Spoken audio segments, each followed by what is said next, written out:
Okay.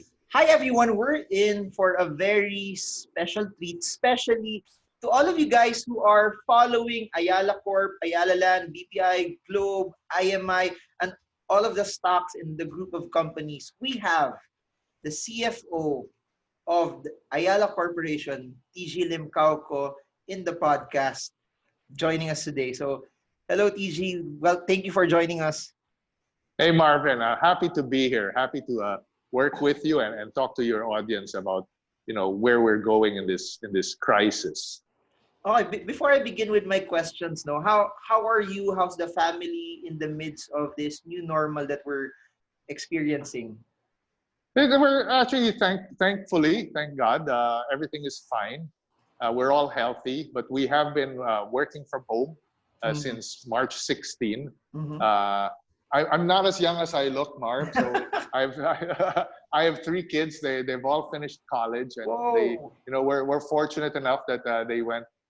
They're in the States, and for them, they're sheltering in place also. Mm-hmm. So the whole family we're okay, but we're all locked in the houses and all working from home. Ayala, we're working from home, so it Okay, hasn't stopped. But yeah. and I think working from home will be pretty much the new normal in after all of this is said and done. I think there are certain jobs that work well from home, Mm-hmm. and there are certain jobs that you just can't work from home. Mm-hmm. But I think in the future, you will come to some balance where people will have the option to either go to the office and work from home for some times. Mm-hmm. Because I think what working from home has taught a lot of us is that it's so much more convenient, right? You have more time in the day because you don't spend time commuting. You don't have to hop. There's no travel time between meetings. But also, I do miss the personal interaction with my colleagues, with the people I work with, the ability to take a break and just go down to someone's office and chat. I miss that, right? So I think we'll need a balance. I can see the future of work where you can go to the office maybe half the time and half the time work from home. And I think that might be the new normal for jobs where you don't need front facing. Obviously, there are jobs that you cannot work from home, right? People like frontliners cannot work from home, bank tellers cannot work from home, mechanics cannot work from home. But office workers, as long as you've got a good internet connection, you've got systems in place, I think part of your job can be done from home. And I think people should take advantage of that when possible. I agree. And I think it will force people to work harder because they'll be more efficient. Now, speaking of the new normal, there's been a lot of disclosures for Ayala Corp that you've slashed capex for the year. Can you share more or give us insights about that? Yeah, no, I think Marvin, let's take it step by step. I think the one that has announced that they've slashed capex is Ayala Land, right? Ayala Land had a capex budget of I think 120 billion pesos for the year. What they've announced is that the capex budget for 2020 will just be slightly under 70 billion. And I think for Ayala Land, that's exactly what you need because real estate will obviously come to a slowdown, right? For Ayala Land, obviously they're given rental breaks at the malls to help the tenants. And obviously people are forecasting that real estate sales might be slower, right? And so prudence dictates that they conserve cash. So that means they're not going to make any acquisitions of large properties. They're not going to launch new real estate projects this year anymore. And that means capex spend will be less. The other firms have really not slashed capex. Globe will continue on its capex budget of about $1.2 billion this year, really as part of their network build out and improvement. At Ayala Corp, our capex budget really is about making investments into our different business units. What we've done is we have brought everything back to parent, and we're reevaluating every investment that we need to make. And what this new normal has taught us is that there are some business lines that we will be more aggressive on, that we're seeing some changes in the way people behave that's becoming more and more interesting for us. And so your next question is, what's that? but does it mean also that it allows you to you're trying to be more defensive in some units or in some business units that maybe hit this year, and then like what you said with Globe, they're just gonna be they're continuing their course. Hence, you'll be still as aggressive as you were over the past years for the ones that Yeah, are absolutely. I think Globe will come out of this quite well. Also, obviously, part of Globe, there's a lot of usage for the network now as people are working from home. What we're seeing is that actually, right after we went into a lockdown, there's a very slight dip in usage and top-ups, but all of that has come back to normal already. In fact, the Globe's home Wi-Fi product is now, I think, twice what it was previous to the lockdown. So a lot of people are using data now, and for obvious reasons. So Globe has to keep on improving and expanding its network as planned, and that was the plan for the $1.2 billion of capex for the year. For Ayala Land, it's just being prudent, right? If we see that the recovery is much faster than we thought, then they'll scale up. They'll scale up. But right now, Ayala Land is saying that they want to exit the year 2020 with no incremental debt from 2019. So no additional borrowings for the year. Just being conservative, right? Just like any household. Yeah. When all of this was happening, no, and people were speculating that what if a lot of businesses would close down and they can't pay their loans, and then there were a lot of questions from the viewers saying that would this cause a bubble in the property sector, because there's inventory and there might not be people taking it up as well? Well, the fact of the matter is, Marvin, before the ECQ, before the lockdown, inventory levels in the industry were quite low compared to historical levels, right? They were quite low. Typically, the industry would run at about 24 months inventory. And I think prior to ECQ, the industry was at about 16 to 18 months. So below normal already. What's happened, though, is I think you now have to look at the difference between now and, let's say, the 2008 crisis or the 1997 crisis. What's very different now is that interest rates are very low, right? So for the people who have bought properties as an investment product, the cost of holding is not very hard because interest rates are low. Whereas in 1997, interest rates were quite high, right? And in 2008, also they were quite elevated. And now they're very low. And in fact, the BSP is trying to get everything for rates to even be lower. So you're seeing the cost of holding onto property as not being as high as it was before, and therefore less pressure for people to unload. I think even from the real estate companies, there's little pressure for them to unload because the real estate companies aren't levered at all. None of them went on an overly, over-levered position, too much borrowing.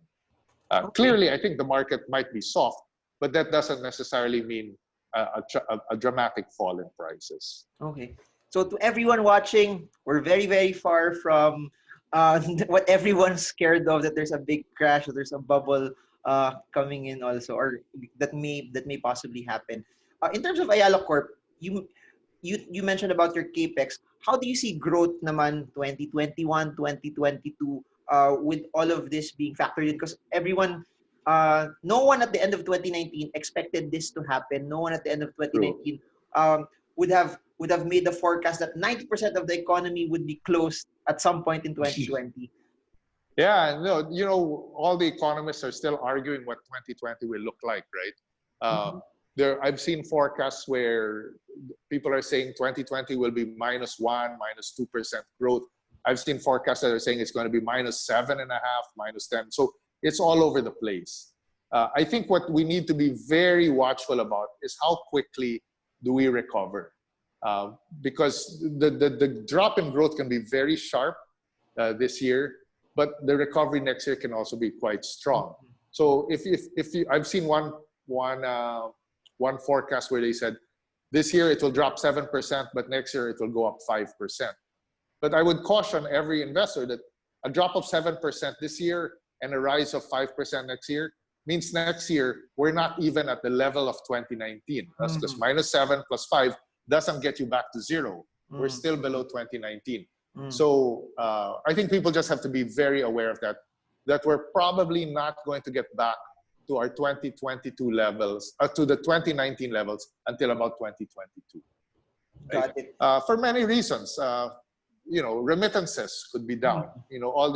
All our brothers, all our fellow Filipinos who are coming back from overseas assignments, yeah, that's taking a toll on our remittances. Very, very good. But I think there's an expectation that it will be lower by 20+%. So that will drastically hit consumption. That will hit the remittances. Yeah, remittances. You're saying remittances. Yes. So that there's a big I think there's a big snowball effect when remittances are down, because it hits people who want to buy cars, people who want to buy condos, people who want to spend on other discretionary items as well. Yes. I have an interesting question, because I went out over the past 2 weeks to buy groceries, and what I saw was a shift also. Instead of just buying groceries, there were larger lines in hardwares and other things that we don't normally expect na mas mahaba yung pila. Because of this whole lockdown and coronavirus issue, what do you think will be the sectors that will possibly thrive and the ones that will do bad for the next 1 or 2 years or so? I think what this has taught us, right, is we've now become more introspective, right? People are beginning to think about, what's my life about, what's important in my life, what's important in my community. And I think the reasons, obviously, groceries are picking up is because people are buying essentials, right? Like hardware, I think we're beginning to say, I'm spending much time at home, but how to make it worthwhile to my home. So people are doing home improvement. People are rediscovering simpler joys in life, right? You're beginning to put more focus in your hobbies. Like I'm a tech person. I've never spent so much more time on trying to buy gadgets or understand or invest in gadgets and learn new things. My sister is she's not a chef, but she's now turned to cooking, and so she's experimenting in her house. People are going back because I think some people have found that work from home makes you more efficient. You seem to have some extra time because people are not commuting, right? And so they're spending that time on themselves, right? And so hobbies are becoming to come back. People are reconnecting with other people and trying to understand what they're doing and learning new stuff. I think what's happened is people are finding that, hey, there's more to just the daily grind of work. There's, find something enjoyable to do because life is short. Totally agree about that. I'm asking this from a personal level in terms of finances for people. What do you suggest, given that there's still a lot of uncertainties and a lot of unknowns over the next 1 or 2 years?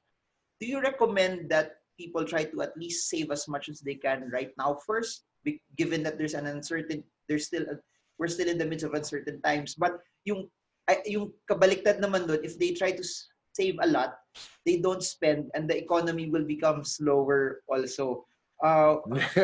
What do you suggest as a my view? Yeah, I guess that's the beauty of economics, right? It's a full cycle. I think people first should look at their personal situations, right? If you are unsure about your future, if you are not as confident in your future, then I think you should definitely be saving, right? And saving means cutting unnecessary expenditures and parking it for a rainy day. And you can park it in an investment. You can park it in a bank. You can invest some of it in equities. But basically, keep it there so that when you need it, you can take it, right? And savings is not bad because we have a market and the way to channel. As you save, someone takes your savings and invests that. Right? And they will find their own market for it. So savings per se is not bad. There are people who will be confident about their futures and they will continue to spend. And people, investments will be made for that. And then the whole cycle will continue. But I don't think people should go out and spend unnecessarily if they're not confident about their futures. I think, to me, that's rule number one about personal finance. You should always take care of your future first. Always understand your situation and make the appropriate adjustments in your expenditures and in your savings behavior. I like what you said, that you do it based on your confidence level. It's not based on percentages, because I think we all have different we have different tolerances. Some people, they're okay with this much. Some people they're okay with this much of a buffer, and it's good to do it based on what you're comfortable in.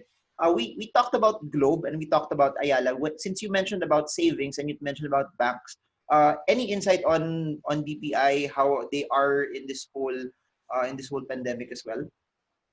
I think they're fine, Marvin, to be quite honest. I mean, the big banks will come out of this quite well. Okay. Obviously, loans will rise. As the economy gets a little, begins to hurt a little, you'll have some people who cannot pay the loans. But the beauty of the Philippine banking system, and I think the BSP must take credit from 1997, it's a very strong system. The banks are extremely well capitalized. And that's what keeps a bank healthy, is that healthy capital. And all the banks have a lot of capital. In fact, BPI raised capital in 2018. So their capital levels are at 16% when the required level is 10%. So it's a lot of capital that they have.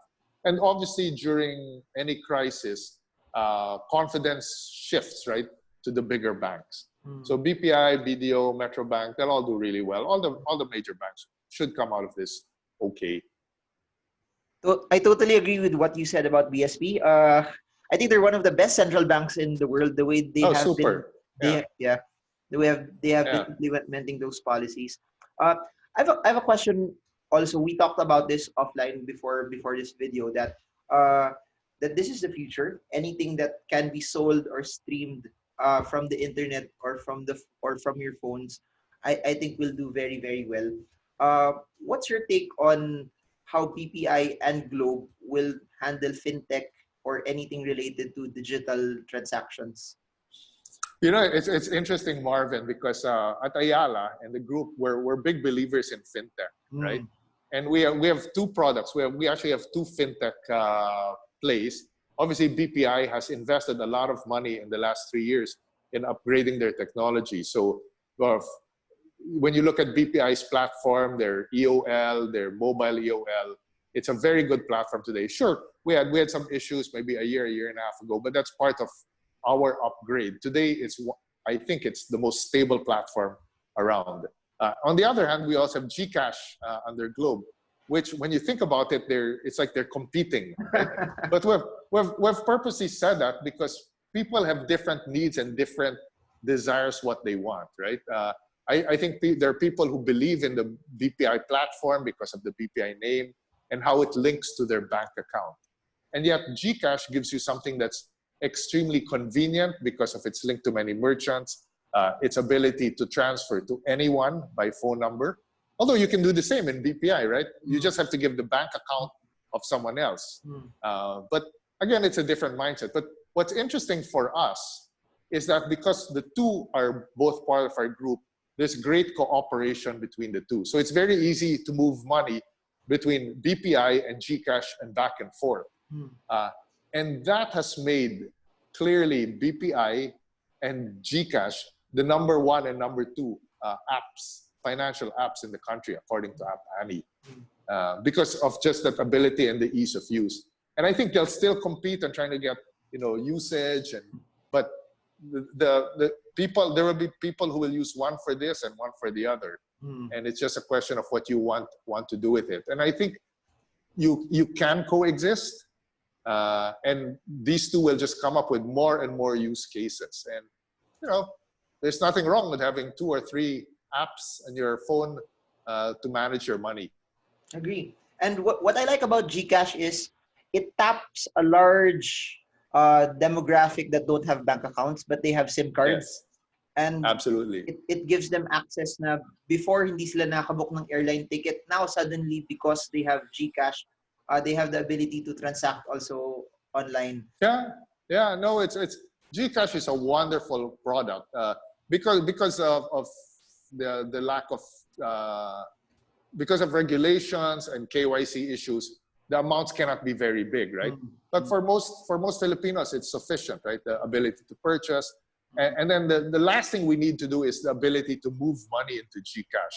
So we need to link up with the banks so that your money can move from your bank to GCash with ease. So far, you can do it with many banks, but the two easiest to do it with are really BPI and another bank. I can't remember what the other bank is. Do you have any plans to venture into blockchain with regards to all of this? You know, I was so pleased to see that you were a tech guy also before when you graduated. My first job was also a tech person, believe it or not. I was a software guy. Whoa. You know, blockchain is a great idea, but I just think of blockchain as distributed databases, right? And I think there's too much hype around blockchain as a finance tool. I think there's too much hype about it. It's a great architecture. It's a great concept for databases, but there are many issues with it in terms of who owns the database. True blockchain means it's a public database, and I think you'll have a very hard time when you do that with finance. Makes sense. Now, I wanted to ask this, since you looking at how you when we were talking about investment philosophies, I think a lot of people can learn from who you are as an investor as well.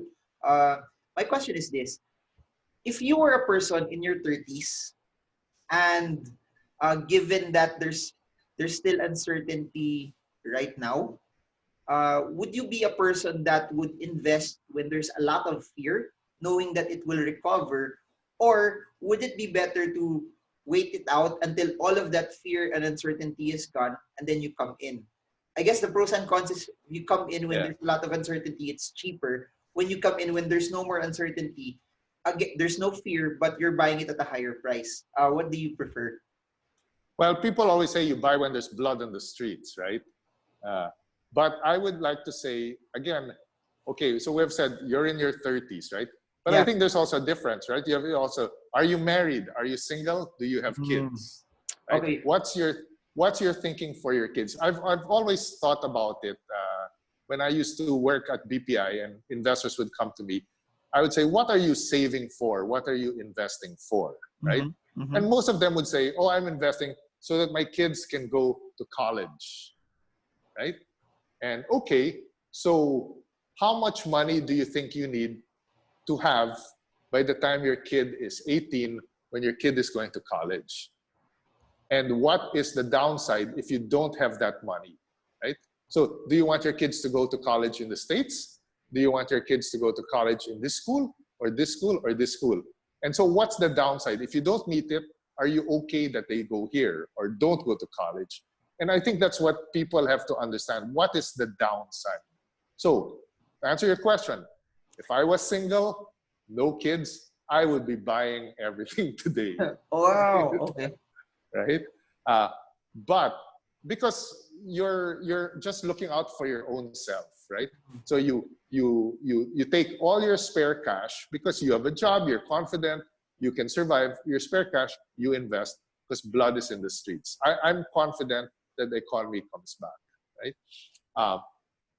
However, if you have children that you're saving for, investing to go to send them to college, or you and your husband or you and your wife are saving to buy a house, right? Then I think you have to be a little more prudent. You got to continue savings and just do, maybe you do cost averaging, you put a little money into the market, but I wouldn't go all in today. So again, it depends on where you are. My outlook is, the economy might go through a hard time, but I believe that eventually we get over this. Whether or not there's a vaccine, Marvin, humans are social beings, and we will go out, right? We will wear masks, we will be careful, we will understand the risks, but life has to continue, and the economy will come back. And the Philippines has all the right demographics. We're young, right? We're a consumer economy. We have very good, the BPO industry looks fairly strong pa rin. Sure, our remittances might be a little down, but I think the global economy eventually comes back also, and our workers then get redeployed. So I'm not a total pessimist. I'm not a total bear. I think we'll have a hard year this year as the economy shrinks, but we will come out of it, and we will come out of it well. You mentioned something about the BPO industry. Do you think that because a lot of companies will try globally will try to save money, you think it benefits us also in terms of how the BPOs will get more clients because a lot of companies are trying to save? Yeah, no, I think the rationale for BPOs is companies are trying to cut costs, right? But there's also the pull of politics where people begin to want to bring jobs back into their home countries. But I think the former will win out, especially the markets that the Philippines has been known to tap, which is the US, where a lot of our BPO is not only offshoring, but it's also captives, right? So companies in the US are actually setting up their BPOs, their captives here in the Philippines. I don't think that disappears. I don't think that disappears. And a lot of people have been actually saying that social distancing would be good for BPOs and the real estate market because a space that housed 100 people before will only be 50, so they might need a larger amount of space also. They'll need more space. Yeah. That's another. In fact, there's a good discussion now on what happens to real estate. Do you need to office spaces, right? Do you need more office space or less office space? Because people are saying, oh, work from home, right? But the reality is you still need an office. People still need to come in. The BPO industry has found out that they really can't work from home because of all the data privacy, right? I understand in BPO, the agents aren't even allowed to take their phones into the cubicles because they have to protect the data. So how do you expect them to work from home? Right? So BPO space will need the office, and then with social distancing, they'll need more space. Agree. Just a couple of more questions before we put this to an end. A couple of years ago, Ayala made the pivot towards construction and energy, and I love that because I know that there will be a big shift towards green energy also. Yeah. Is there anything that from that space, from construction and energy, that as investors we could still be excited about over the next few years? Yeah, I think energy is quite an exciting field, Marvin. This is a business we started in 2011. And we started very quickly. We built a couple of thermal plants, and we still own some of them. But towards last year, we made a decision that we would try to pivot AC Energy into a company that was very focused on renewable energy. So solar, wind, geothermal. And the reason for that is quite simple. It's not only good for climate change and for the earth, but we're seeing the whole world pivot to that. For example, banks and insurance companies we're finding it harder and harder to deal with them when you want to talk about coal or thermal energy. The banks and the insurance companies don't want anything to do with it. Secondly, very strategically, we think battery technology will improve significantly, right? And therefore, once the battery technology comes to a certain portion, renewable energy like wind and solar can generate power, can get stored in batteries, and that energy can be used during the times when there is no wind or when there is no sun. And therefore, wind and solar become base load, right? So those two things. One is very practical. Banks and insurance companies are making it more and more expensive to do thermal. And two, very strategic, where you begin to think, does battery technology become so good that wind and solar become base load? And we think that second point will happen. That's why we're very focused all renewable energy going forward. Amazing. Can I ask another one? IMI, how is it, especially post coronavirus, post US-China trade war issues from last year? Yeah, IMI's had a little rough time, as you can imagine, because 50% of our business was focused on the auto industry. You know, we are the 6th or 5th largest auto EMS in the world. We make all these parts for the cars that we sell to companies that they call tier 1, that put them in systems, and then these tier 1 companies sell them to the OEMs like Audi, Volkswagen, Porsche, Mercedes, right? Like some of our products are the mini cameras that go into the back and the front for safety. We do a lot of steering controls, braking controls. We've been very focused on safety and controls for the automobile. Now, towards the end of last year, the automobile industry began to hit a slump. So we've had a difficult time with IMI. Profitability has suffered. And then, obviously, when this situation hit, our 3 Chinese plants had to shut down. Luckily now, all the 3 China plants are up and running.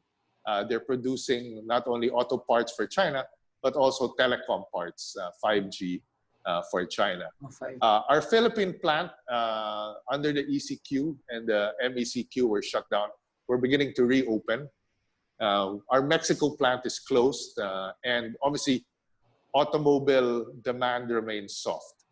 But our view here is that automobiles will eventually come back, maybe not in the same form as we saw them. We think automobiles will be more electricity-based, electric vehicles, will be assisted driving, autonomous driving. And therefore, the suppliers like the EMS that survive will have a lot of business going forward. So again, for us, it's about making sure that we get through this crisis and that when the economy turns globally, we're around, because all the small ones would have disappeared and we will have more market share.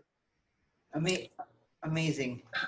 It's quite interesting also that one of our subsidiaries of IMI actually won the ventilator challenge in the UK.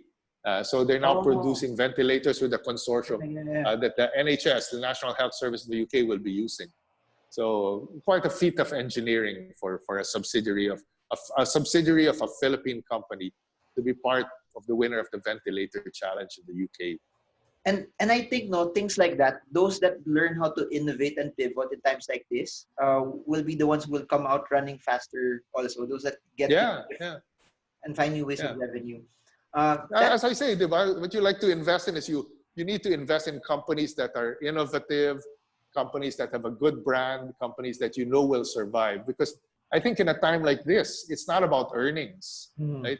It's a time about which company will be able to get through this crisis, because post-crisis, everyone will do well. Those who survive this crisis will do well, because so much liquidity has been injected into the system. So much, right?